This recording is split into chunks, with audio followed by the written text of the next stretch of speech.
Bonjour, bienvenue pour une nouvelle vidéo du cabinet Landau et Associés. Une sanction disciplinaire peut-elle être viciée par un rapport administratif établi par une personne qui est en conflit d'intérêts?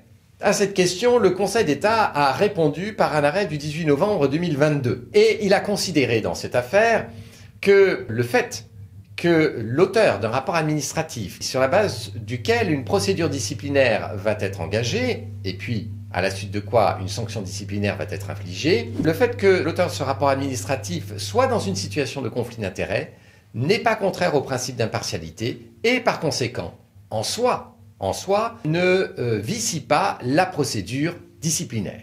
Que s'était-il passé dans cette affaire? En deux mots, il s'agissait d'un fonctionnaire de l'État qui avait fait bénéficier d'une prise en charge de frais de nuitée de personnes extérieures au service dont il avait la charge.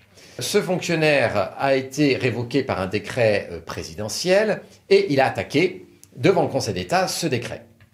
Et devant le Conseil d'État, le requérant a soutenu que l'ensemble de la procédure était affecté d'un vice de procédure parce qu'elle était contraire au principe d'impartialité, au motif que le rapport administratif sur la base duquel la procédure a été engagée, avait été établi par une personne qui se trouvait en situation de conflit d'intérêts par rapport à sa personne et par rapport au fait de l'espèce.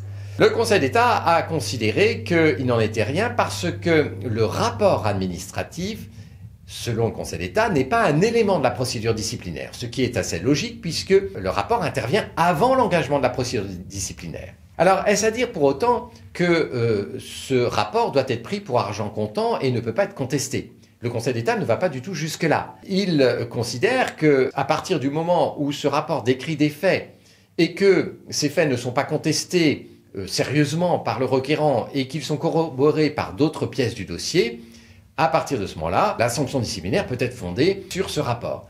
Il va de soi qu'il en irait différemment si le requérant était à même d'établir que les éléments rapportés dans le rapport ne sont en réalité pas établis ou ils sont établis de manière fallacieuse, et auquel cas, bien évidemment, le juge pourrait considérer non pas que la procédure est entachée d'irrégularité, mais que la sanction disciplinaire est entachée d'erreur de fait. À bientôt pour une nouvelle vidéo du cabinet Landau et Associés.